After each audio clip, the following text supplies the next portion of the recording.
हरि तो आपको मिले मिलाए महाराज, हरि से आपकी बिल्कुल भी दूरी नहीं है, प्रभु आपसे दूर नहीं है। वो कहते हैं ना पर्दा डला हुआ है, जैसे मंदिर में जाते हैं तो मंदिर में बिहारी जी जाओगे तो बिहारी जी पे पर्दा डला हुआ है। बिहारी जी तो बिल्कुल सामने ही होते, मंदिर के बिल्कुल सामने दिख रहे होते, लेकिन पुजारी जी पर्दा डाल देते। उसी प्रकार भगवान तो घट के अंदर हैं, लेकिन माया का पर्दा लगा हुआ है महाराज, ममता का पर्दा, मोह का पर्दा, कि सब कुछ होने के बाद भी हरि दिखाई नहीं पड़ते। इसलिए कहा भी जाता है सब घट मेरो साइया, खाली घट ना कोय, पर बलिहारी व घट की जाघट परगट होए।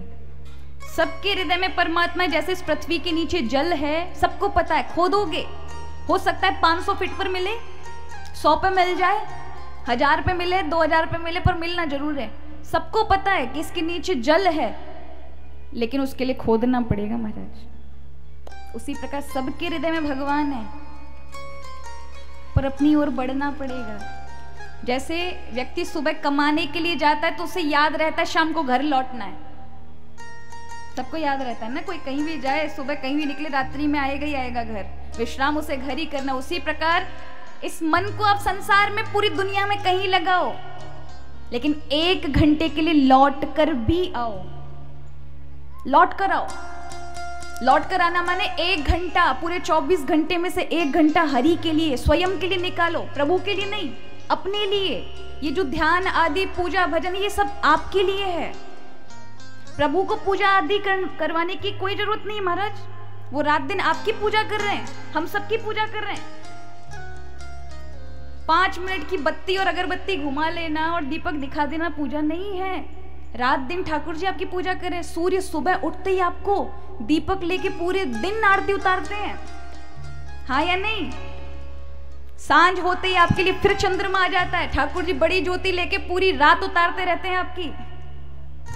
आप क्या प्रसाद लगाएंगे ठाकुर जी आपको? अन्न आदि, फल आदि, मूल आदि।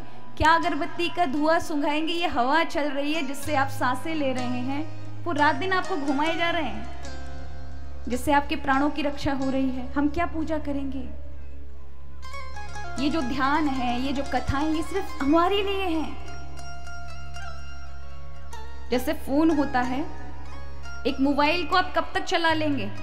4 घंटे 5 घंटे उसकी बैटरी चल जाएगी, उसके बाद चार्ज करना पड़ेगा, है ना? और ना हो तो महाराज आफत, लाइट चली जाए और आपका इन्वर्टर काम ना करे और फोन चार्ज ना हो तो क्या हालत होगी आज की, खास करके महाराज जिनको मोबाइल से ही सब कुछ, जिनका मोबाइल से ही सारा काम चल रहा हो, अपनी पढ़ाई चल रही हो, खासकर बच्चों की हालत तो बहुत बेकार हो जाती है, उनके मुंह तर जाते हैं। उसी प्रकार हमारे शरीर को फिर से उत्साह की, शांति की, सुख की, बाहरी सुख की बात नहीं कर रही हूं, बाहरी सुख होने के बाद भी व्यक्ति दुखी हो सकता है, ऐसा मत सोचिए। सुख वास्तव में उसी का नाम आनंद है कि बाहर अगर संकट की घड़ी भी हो ना तो भी उसे अंदर आनंद हो, और बाहर ऐसा नहीं कि सुख आपके पास सब कुछ और अंदर अंदर अशांति हो सकती है।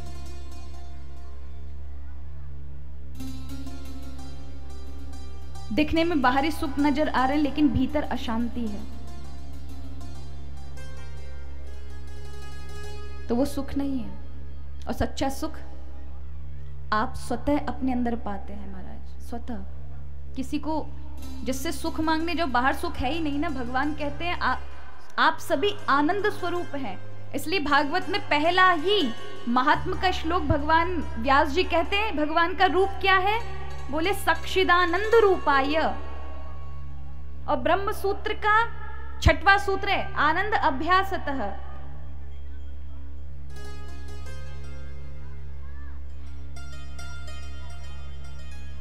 जिसके ऊपर आनंद, जिसके अंदर आनंद, जिसके बाहर आनंद, जो सर्वमय आनंदमय है। आनंद किसे कहते हैं? आनंद का कोई उल्टा नहीं है महाराज। भगवान आनंद स्वरूप है ना, सत्य चित्त आनंद स्वरूप है। वैसे अवतार की बात कहे तो अवतार भगवान कृष्ण का, राम का, ये पूर्ण ब्रह्म के अवतार हैं, लेकिन परम ब्रह्म का स्वरूप क्या है? जो परम ब्रह्म सगुण स्वरूप में आते हैं अवतार लेके, वो बात अवतार की तो अलग हो गई, लेकिन निराकार ब्रह्म का क्या रूप है? बोले भगवान का सत्य रूप है, आनंद रूप है, चित रूप है। तो आनंद किसे कहते हैं? अब ध्यान रखना, बड़े ध्यान से सुनिएगा, बहुत सूक्ष्म चर्चा है, बहुत गंभीर चर्चा है। हम सभी चाहते हैं सुख, चाहते हैं ना सभी? ऐसा कौन व्यक्ति है जो अपने जीवन में दुख चाहता है? सभी सुख चाहते हैं। सारे के सारे जिस चीज की ओर भी वो जा रहे हैं तो उन्हें बस सुख की ही चाह है। अगर कोई डॉक्टर बनना चाहता है तो उसकी चाह भी यही है कि वो उसे उसमें सुख मिलेगा। आप यदि यहाँ कथा में भी आए हैं तो आपके मन को सुख मिलेगा, इसलिए आप यहाँ आए हैं। और ये कथा 6 घंटे हो जाए तो फिर समिति के कागज आने आरंभ हो जाते हैं, महाराज कथा बहुत बढ़ गई है, थोड़ा विराम करो। क्योंकि अब उसका मन वहां से उठकर कहीं अन्यत्र सुख देख रहा है, शायद घर में, परिवार में, किसी कार्य में, पर हर जगह उसके मांग सुख ही है, हाँ या ना? और आप कौन सा सुख चाहते हैं? हम हमेशा टिका रहने वाला सुख चाहते हैं। वो सुख परमानेंट होना चाहिए, टेम्पररी नहीं, स्थायी हो, हमेशा रहने वाला सुख, यही चाहते हैं। कोई नहीं चाहता कि आते जाते वाला सुख मिले, कि आज सुख आए और कल चला जाए। नहीं, हम चाहते हैं हमेशा टिका रहे, हम हमेशा सुखी रहें। पर ऐसा नहीं है, ये संसार का धर्म है। यहाँ सुख है तो दुख भी होगा। आज आपने सुख देखा है तो आपको दुख भी देखना अवश्य है, और अगर आपने दुख देखा है तो आपको सुख देखना अवश्य है। जैसे दिन आएगा तो ये पक्का है, रात आनी ही आनी है। बदल नहीं सकता कि पूरे दिन और पूरी रात दिन ही दिन चल रहा है, बदलना होगा, बदलाव है, परिवर्तन है।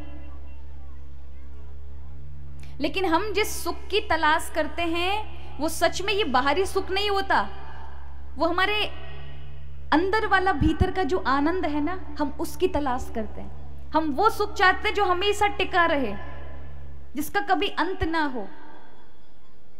और उसका कारण ये है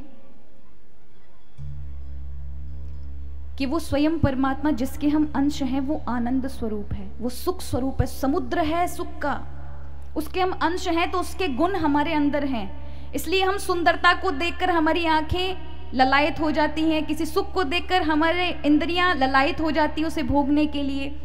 और जब देखते हैं उसमें सुख नहीं है तो किसी अन्यत्र, किसी अन्य चीज को देखकर फिर सुख की कामना उत्पन्न हो जाती है। तो हमारा जो स्वभाव है मूलतः, वो प्रभु के स्वभाव के कारण हम अंश हैं उस परमात्मा के। इसलिए अगर बाहरी चीजों में सुख होता तो कईयों को खाने में बड़ा सुख होता है, सारे टाइम खाते रहते हैं, कभी कुछ चबा रहे हैं, कभी कुछ खा रहे हैं, कभी कुछ खा रहे हैं, कभी कुछ खा रहे हैं। खाने की इतना होता है महाराज, बड़े बड़े होटलों में जाते हैं, 5 स्टार होटल में जाते हैं और वहां मनचाही चीजें खा रहे हैं। बुरा नहीं है खाना, उन्हें सुख मिलता है, वो कहते हैं अरे आप क्या जाने हमें कितना सुख मिलता है। लेकिन उन्हीं को बुखार आ जाए फिर वो खाना अच्छा लगेगा? वही बीमार हो जाएं तब वही भोजन जो इनको मन को ज्यादा सुख देने वाला था वो क्यों नहीं प्रिय लगता? फिर हमारा सुख कैसे गायब हो जाता है? कोई कष्ट आ जाए तो जिस सुख में हम अभी आनंदित हो रहे थे वो 2 मिनट में उतर जाता उसका नशा। आप सुख में कहीं जा रहे हैं, अचानक से कोई अप्रिय घटना घट जाए तो आपके तुरंत मन को ठेस पहुंचती है और आपका सुख बदल जाता है, जबकि सुख का अंत नहीं होना चाहिए। जिस सुख की आप तलाश करते हैं जो कभी खत्म ना हो, उस सुख का नाम आनंद है। वो स्वयं परमात्मा का स्वरूप है और वो आपके भीतर है। हम खुद से आनंद ना मांग करके दूसरों से मांगने जाते हैं, बस इसलिए कष्ट है, इसलिए दुख होता है। अगर सुबह बैठकर प्रतिदिन ध्यान करो, अपने आप को अपने अंदर जाएं 1 घंटे के लिए, मन से एकांत में बैठकर हरि का ध्यान करें, नाम स्मरण करें, हरि को निहारें, आप देखेंगे आप में बहुत उत्साह होगा, एक अलग प्रकार की ताकत होगी। संसार के छोटे मोटे दुख आपको परेशान नहीं कर सकते। आपके अंदर उतनी बुद्धि बढ़ जाएगी, समझ आ जाएगी, विवेक जाग जाएगा, अच्छे सद्गुणों का, अच्छे चरित्र का निर्माण होगा। गलत चीजों में आपकी मति जा ही नहीं सकती, क्योंकि आप अपने आप से भीतर से जुड़े हैं। एक दिन मैं उदाहरण बता भी रही थी आपको कि हमारा जो आनंद है प्रतिदिन हम महसूस करते हैं। सोते हैं, नींद आती है, तब आप उसी आनंद से जुड़ रहे होते हैं, तब आप सब संसार को भूलते हैं, और संसार को भूल कर के आनंद है। भूलते हैं नींद में, क्या परिवार याद रहता है?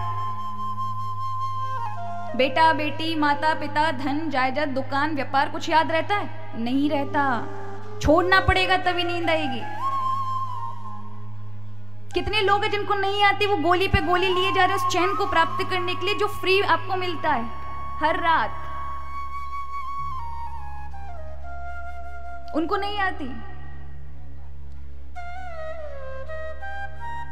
और आपको अगर 5-6 दिन नींद ना आए तो आपकी हालत क्या हो जाएगी?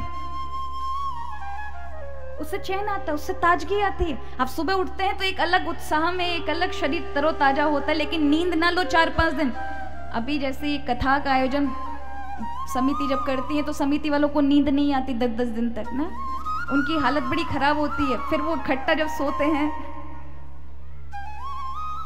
बड़े आनंद के साथ तरोताजा होकर के, उन्हें तब तक टेंशन बनी रहती है, ये करना है ये करना है, तो वो जल्दी उठेंगे जल्दी, पर उनका उत्साह उस कार्य को देखकर होता रहता है, होता रहता है। और जब वो प्रभु की कथा हो तो बात ही अलग है, लेकिन कथा के उपरांत उनमें थकान महसूस होती है बहुत ज्यादा। और वो भी चाहते कि वो थोड़ी अच्छी नींद ले लें जिससे फिर तरोताजा। वो नींद क्या है? आप अपने अस्तित्व से, आप अपनी आत्मा से जुड़ते हैं उस समय, और आप अपार शांति में होते हैं, अपार। आपने कभी दर्शन किया? वहीं आप दर्शन करें अपने मन का, अपनी बुद्धि का, अपने आत्मा का, अपने अहम का। जब आप सोते हैं तब आपको सपने आते हैं ना, क्योंकि सोते समय जब नींद आती है तो बुद्धि सो जाती है, साथ में विवेक सो जाता है। इसलिए मन अपनी इंद्रियों के साथ उछल कूद कर रहा होता है। कहीं आसमान में उड़ेगा, कहीं आप समुद्र में भाग रहे होंगे, कहीं सांप पीछे भाग रहा होगा, कहीं सांप ने काट लिया आपको, कहीं आप देख रहे हैं कि बहुत बड़े राजा बन गए, कहीं देख रहे हैं आप बहुत बड़े नगर सेठ बन गए, लोग आपका बड़ा स्वागत कर रहे हैं। सपने तो कुछ भी दिखा सकते हैं ना, वो तो मन राम में, मन का मौजी जहां उड़ रहा है, कोई लगाम लगाने वाला नहीं है। बुद्धि सो गई है तो आपको सपने दिखाई ही देने लगते हैं। लेकिन जब मन सो जाता है इंद्रियों के साथ, तब सपने नहीं आते।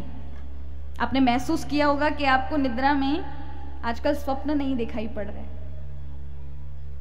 ऐसा होता है ना, मेरे साथ तो होता है। आपने अनुभव किया है कि नहीं किया? कि कभी कभी लगता है जब कि आज स्वप्न नहीं आ रहे, कुछ दिन से सपने आने बंद हो गए।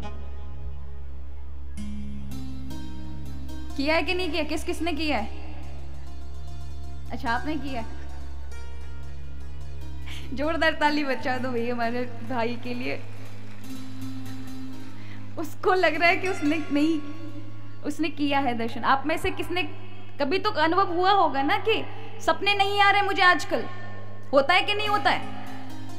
होता है ना कि हमें आजकल सपने नहीं आ रहे। तो कौन है? आप तो सो रहे हैं, कौन है जो आपको ये बात बताता है कि आपने सपने नहीं देखे? आपकी वही चेतना, वही आत्म तत्व जो आपको बताता है अंदर कि आपका मन भी सो गया है, आपकी बुद्धि भी सो गई और आपने स्वप्न नहीं देखे। उसी को लोग योग निद्रा, योग समाधि कहते हैं। आप उस आनंद से जुड़ते हैं, आप अपनी आत्मा से उस, क्योंकि मन और बुद्धि एकाग्र हो जाते हैं ना, एक जगह इकट्ठे हो जाते, संसार से भागते नहीं, तो उस पर आत्मा का सीधा प्रतिबिंब पड़ता है, सीधी छाया पड़ती है, तो आपको आनंद आने लगता है। अगर व्यक्ति आत्म तत्व से जुड़ जाता है ना, तो फिर उसी को समाधि कहा जाता है। क्या कहा जाता है? समाधि। पर हम समाधि में तक नहीं जाते। वो कहते हैं ना, कुआं जो होता है, कुएं में लोग पानी खींचने जाते थे तो पहले एक चक्री होती थी। अब पता नहीं, आप सबने देखी होगी, जिसने कुआं देखा है, तो उसमें रस्सी के द्वारा बाल्टी पहले से फंसी होती थी। तो लोग क्या करते थे कि जब लेना होता पानी तो उस रस्सी को हल्का छोड़ देते थे, तो वो चक्री से वो बाल्टी नीचे जाती एकदम से, तो आवाज आती थी तो वो बाल्टी जैसे ही आवाज करना बंद कर दे और रस्सी छूटने लग जाए तो हम समझ जाते थे भर गई बाल्टी, अब चलो ऊपर उठा लो। हमारे साथ भी वही है, निद्रा में भी हम जाते हैं, हमारे आनंद रूपी उस कुएं में जैसे ही फंसते हैं तो ये चेतना ही आपको जगा देती है, बस हो गया, आप ज्यादा अंदर नहीं जाना, तुरंत आपकी निद्रा सुबह होते ही खुल जाएगी।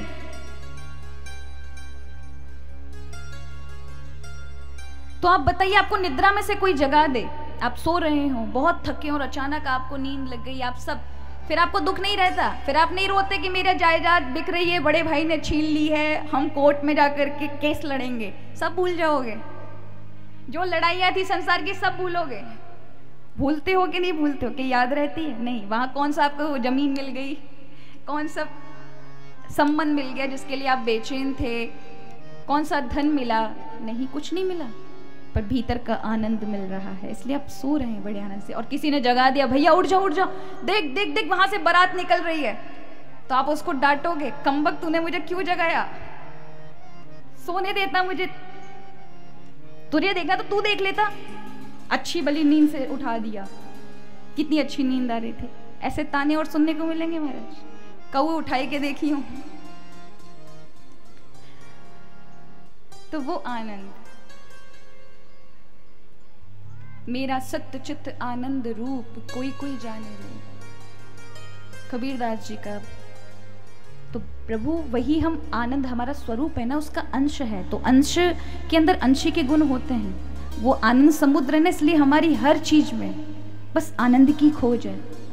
हम आनंद चाहते हैं, लेकिन आनंद अपने अंदर से लेंगे, अपने आप से लेंगे, अध्यात्म से लेंगे तो आपको मन को शांति मिलेगी। लेकिन दूसरों से मांगने जाएंगे ना, पत्नी आनंद दो, सुख दो, बेटो सुख दो, हमारी सेवा करो, पत्नी हमें प्रेम करे, पड़ोसी हमें खुश रखे, हमसे लड़े नहीं, ये आनंद दे, वो आनंद दे, यहाँ से आनंद मिले, तो सब दुख देंगे, क्योंकि किसी के पास आनंद नहीं है, बस केवल सिर्फ आपके पास है।